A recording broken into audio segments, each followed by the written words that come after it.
Can be seated. It's the year of the Bible here at Avalon. Our fall sermon series is Faith Unshakable. It is weekly reflections on the life and book of the Old Testament prophet Daniel. This week we're looking at Daniel chapter 3. Every week we're looking at how Daniel or one of his friends were tested. And we're learning that God will test us with stress before God will bless you with success.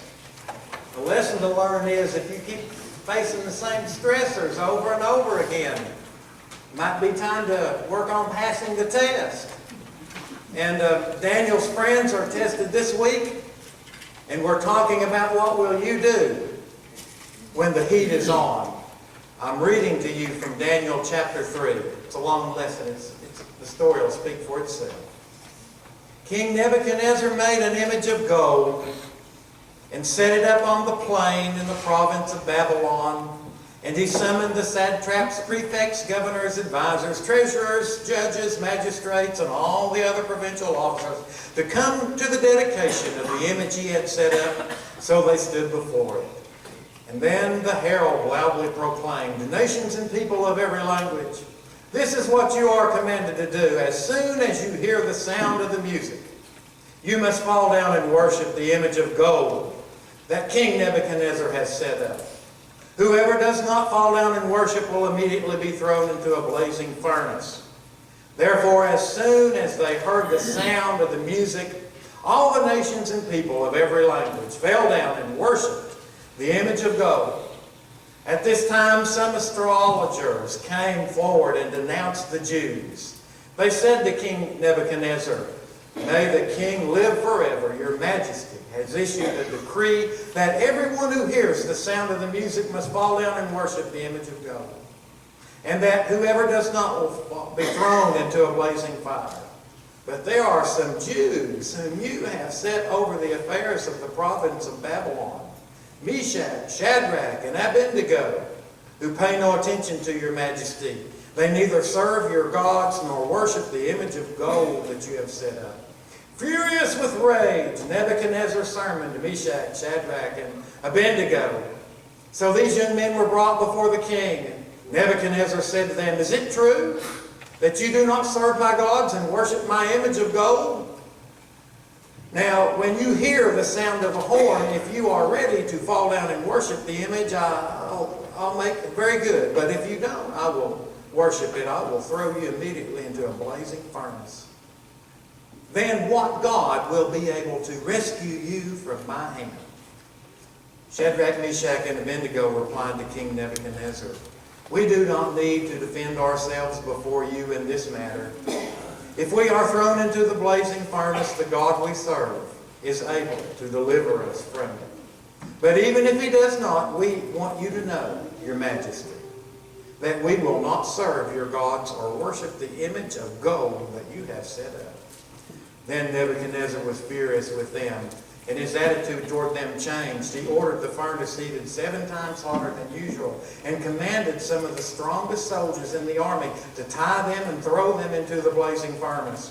Wearing their robes, trousers, turbans, and their clothes, were bound and thrown into the blazing furnace. The furnace was so hot that the flames of the fire killed the soldiers who took up Meshach, Shadrach, and Abednego. And these 3 men, firmly tied, fell into the blazing furnace.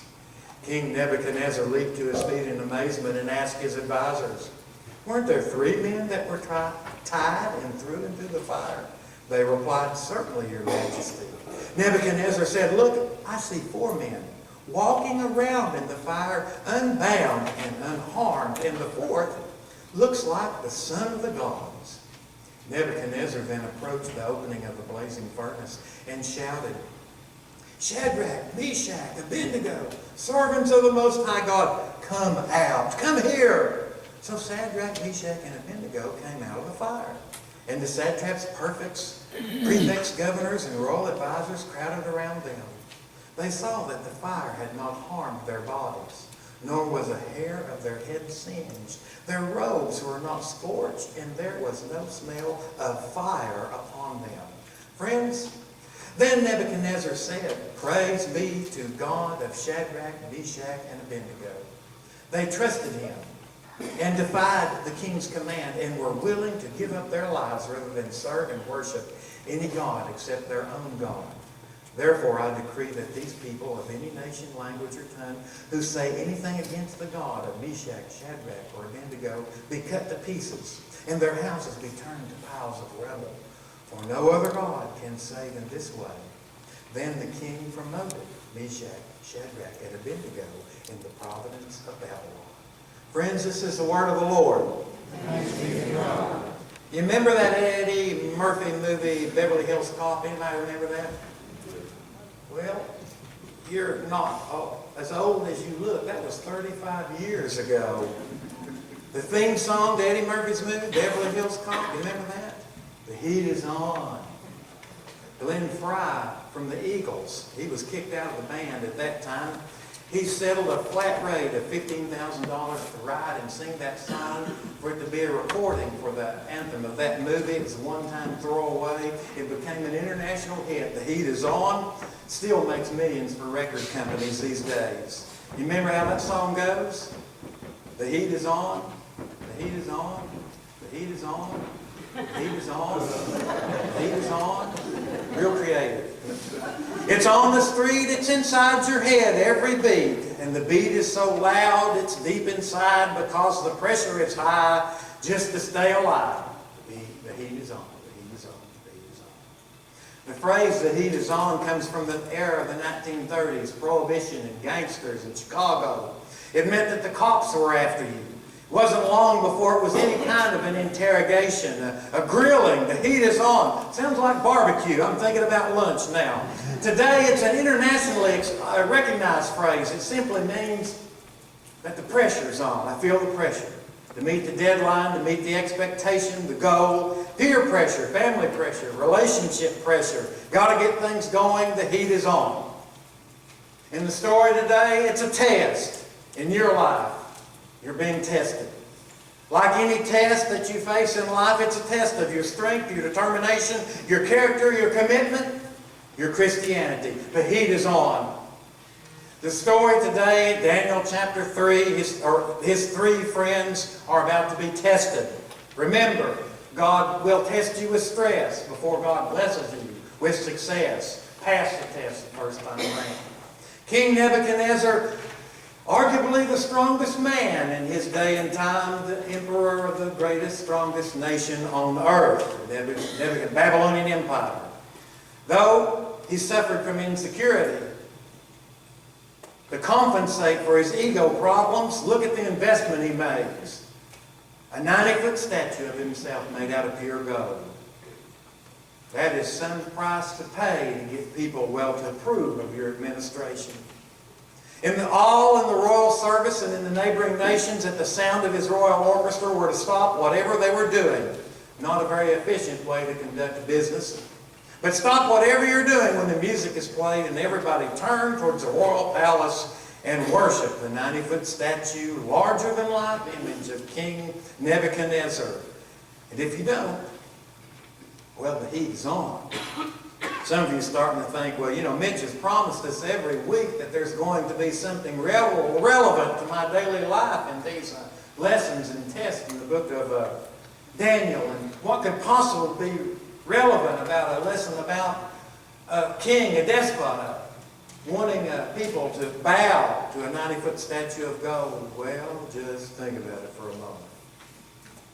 Don't those larger-than-life images still demand and compete for your admiration and devotions? Just think about it for a minute. We even call them, well, silver screens, movie screens, big screens, rock star status, the pyrotechnics, the fireworks of their presentations, the celebrity lifestyle, the myth of the larger-than-life image, the athlete who signs a contract for mega millions, more than most school systems have for an entire class year. The larger-than-life image. We even proclaim them. King of rock, king of soul, king of pop, king of journalism. Even the fictional character on the Fox network, Homer Simpson, was once proclaimed king of snowplows. Larger-than-life images that demand and compete for our admiration and devotion, for a need to bow before them, demanding our attention. What are you going to do when those larger-than-life images come after you and make their demand on your life? When the heat really comes on. It's an international compulsion these days. I say, okay, I'll just talk about selfies for a moment. Everybody wants to take a picture of themselves. That's okay, great. What fun, take pictures. But nobody takes a picture of themselves just getting up out of bed. It's always a larger-than-life image that goes on Facebook. Bigger smile than usual, better clothes than usual, more extensive makeup than usual, at least I hope so. All in the hope that you'll be noticed, followed, that you'll go viral and be proclaimed larger than life. We have a society, individuals, they compete. It's an international neurotic epidemic of narcissism. Hey, everybody, look at me, look at me, look at me, I'm larger than life. It's illustrated in the second most popular book of all time, Cervantes' Don Quixote. What happens to people who live seeking a larger-than-life image of themselves? For Cervantes, in the end, had to admit that he was not a knight errant. And the depression and the result and the violence we see all around us is people that have just been forced to come to the realization that they're not larger than life. It's the oldest temptation since the Garden of Eden, Adam and Eve, when Satan said, go ahead and eat of the fruit, and surely you'll become like a god too. A false image of ourselves. In today's story, or 2,700 years ago in ancient Babylon, it's all the same. Insecure authorities conspire to gain our approval. Captive people are enslaved by fear and just do what they're told, hoping to receive some acclamation of being larger than life. There's bigotry and racism. There's a Christian intolerance, biblical intolerance. The anti-Semites in the crowd speak up and say, look at the Jews over there. They won't bow to your golden image. Do something about them. They're different. When we try to reject the cultural idols of our day, often our very friends, co-workers, and rivals, they turn against us and use it, well, to burn our lives up, hoping to gain something from themselves. It's as relevant a message as everyday office politics. Doing the right thing will always seem initially to cost you something. But in the end, it's better to do the right thing than to pay the price, to pay a bigger price. And it all starts with the decision we all have to make today. The decision you can make right now. The decision that really we make every morning and in every circumstance that comes before us. What kind of a person do you want to be? What do you want? Who do you want to be? There's three kinds of people in the lesson today. There are those who are stuck up, those who are suck-ups, and those who are stand-up. The stuck-up people is like Nebuchadnezzar. He believes that everybody owes him something. He's entitled to something because he's better than everybody else. He demands his larger-than-life status and everybody to acknowledge it. He is stuck up. You know stuck-up people? Don't look at them. Then there's suck-ups in life. You know, they're the kiss-up kind of people. They'll tell the stuck-ups anything they want to hear because they, sincere or not, think they're going to get a payoff from them. And then there's a third category. There's stand-up people. And there still are so many of them, more than you imagine. Stand-up people like Meshach, Shadrach, and Abednego who are willing to do the right thing no matter the threat, no matter what it costs them, even if the heat is on. They're just stand-up people.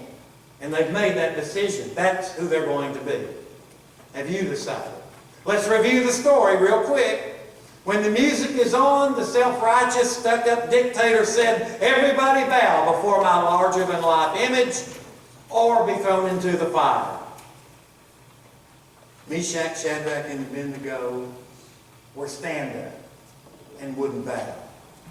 And why are you doing this, they're asked. Well, they knew. They knew the first 3 of the 10 commandments. Thou shalt not worship other gods, have no other idols, keep the Sabbath. They weren't about to break those. They knew that for hundreds of years their forefathers had broken those commandments, and that's why they were in captivity in Babylon. Israel learned that lesson. When they got out of Babylonian captivity, never again did they allow idols or other gods places in their temples or holy places. They learned that lesson. And they were going to do the right thing, no matter what it cost them right at that moment, because they knew in the end the price would be too high to pay. There's no more relevant a situation that we face every day. It's the decision. Who are you going to be? Who do you want to be? Who are you deciding to be? When the pressure, when the heat is on. And you have to decide. I can't do that for you. It's only you. Second thing I want to tell you all about this story today. This story about Nebuchadnezzar and his larger-than-life image of himself and his hotter-than-fire furnace. Second thing I want to tell you about this is, what do you do if you find yourself already in the midst of the fire? You're already, the heat is on and you're already in the flame. What do you do then? Well, look at Meshach, Shadrach, and Abednego. They're not worried about defending themselves. You see, they tell Nebuchadnezzar, we're not going to defend ourselves to you. That's what stuck-up people do. Stuck-up people, they defend themselves. I'm better than everybody else, so I'm entitled to better treatment and privilege. That's what stuck-up people do. They throw other people on the bus, blame others for their problems. They're making no defense. Stand-up people, Meshach, Shadrach, and Abednego, they make no defense. It's as if they are living convinced that the circumstances of this life cannot touch them. And they're right. They're stand-up people. You know why? You know how? Because they trust that God is able to defend them no matter who the attacker is or the source when the heat comes on. Stand-up people like Meshach, Shadrach, and Abednego, and inspirational people in your life who have been an inspiration to you. They know, they have head knowledge first about what God can do. When the heat is on, they know in their head who has the biggest fire hose. The engine company might have a 12-inch fire hose. The guy down the street might have a 10-pound chemical extinguisher. You might have a real nice 50-foot garden hose. But they know in their head who has the biggest fire hose when the heat is on.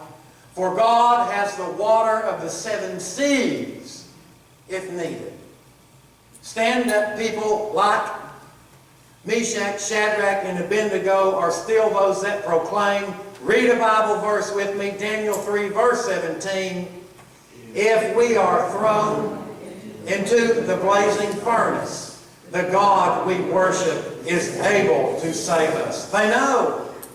Stand-up people still. They don't defend themselves. God is their defense. They know that God has the power. And third, stand-up people are convinced.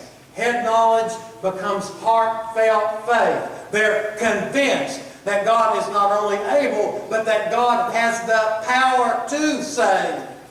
And here it is. I can stand up no matter what the mess or the crisis or the difficulty, because I know who will defend me. I know who has the power. And I believe in my heart that God, He will save us from your power.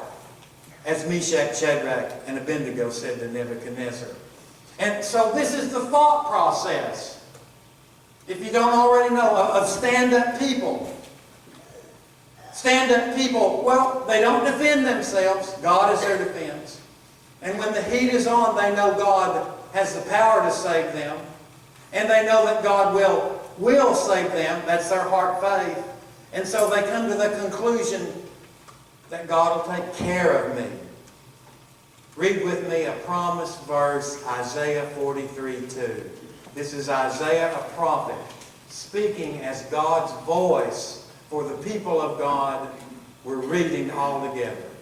When you go through deep waters and great trouble, I will be with you. When you go through rivers of difficulty, you will not drown. When you walk through the fire of oppression, you will not be burned up. The flames will not consume you, for I am the Lord your God. Aren't you glad you're in church today?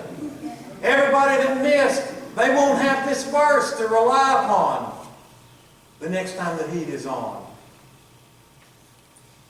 You see, this is what stand-up people do. They trust God. They don't make excuses. They know that God is able, and they are convinced in their heart that God will save them. That's unlike stuck-up or kiss-up people. Stand-up people announce their faith and loyalty in Christ no matter what in advance. Read with me Daniel 3:18. But even if God doesn't save us, we will never serve your gods or worship the gold statue you have set up. Hello, Mackie. It's good to see you today. I'm going to try to say this without crying. I'm thinking about your brother. And your brother, just like, I'm not going to talk about you all because you're all here, but you're standing with the guy too. But I'm thinking about Gil. Gil and Holly, you know your brother. Your brother, U.S. Army Captain Chaplain Gil Price. He's a stand-up guy. And Holly, that's a stand-up family. And I'll tell you, their third child, while she was still carrying it, the ultrasounds, the doctor's reports, this child will never be healthy. Abortion, let the child go. I already knew what Gil and Holly was going to say. I knew Gil, he was a stand-up person. Gil said, They agreed. God is not only able, but God can, and God will. And I asked Ann, how's little Bethel doing 3 years later? Right now. Ann told me 2 weeks ago, I just got back from visiting. She's playing, she walks around, playing with her kids, talking. That's what stand-up people, that's how they act. And that's what God does for them. And God is asking you today to make that decision too. Like Meshach, Shadrach, and Abednego. And just be a stand-up person. This is what happens when you find yourself in the fire. God will save you in one of three ways. God will either sometime give you a divine detour. And God will make a way where whatever that fire was you thought you were going to face, there'll be a detour at the last minute. The waters will part, the Red Sea will open, and you just won't have to go. And it's a great story. It's a lot of fun, and it's inspirational to all of us. But sometimes God will save you through the fire. And you actually go through the fire. You actually go through and you face the problem. And as you go through the fire, you will realize it's not that big a deal because Christ is with you, protecting you all the way. And you'll just sail through the crisis and you emerge on the other side. And not only have you weathered the storm and the crisis is taken care of, but your bonds are cut and you're stronger and freer and God is more real to you than you've ever seen before. That's through the fire. And sometimes God will save us because of the fire. And that's when the problem you're facing is not the real problem. And the problem you're facing is a much smaller problem than the real problem that you don't realize yet. And that's the story of a friend of mine who went to the dentist who had a toothache. And he told the dentist, it bothers me, doesn't feel like a toothache, but you know, I just thought I ought to come by and have you look at it. And it's like nothing I've had before. Dentist looked at it and called an ambulance. You're having an aorta embolism. And if you hadn't come within 24 hours, you would have been dead immediately. God uses one problem to get you to a place where the real problem can be taken care of and life can be saved. And this is how God walks through the fire. And I thought and I prayed a lot about this story. And here's old insecure Nebuchadnezzar with his 90-foot tall, larger-than-life statue of himself, threatening everybody with a furnace hotter than fire. And he throws those stand-up guys in, and he commands the strongest guards to tie them hand and foot and drop them into the fire. I always wonder why he went to the extra expense of turning it up 7 times hotter. You know, that just cost more. Why did he go? Why spend that extra money?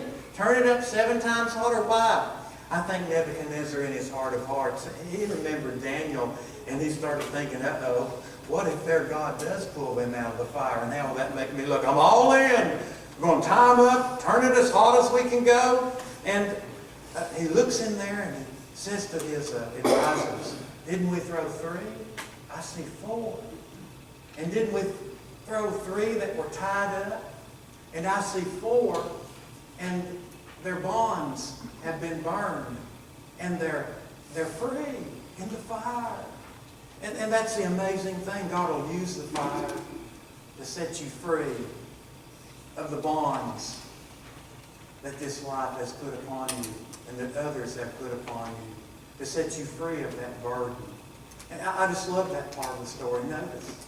And Nebuchadnezzar, he says to those who, with Christ in the fire, have found their bonds set free, he says, you 3 get out of there. He didn't want Christ. He didn't know who that was.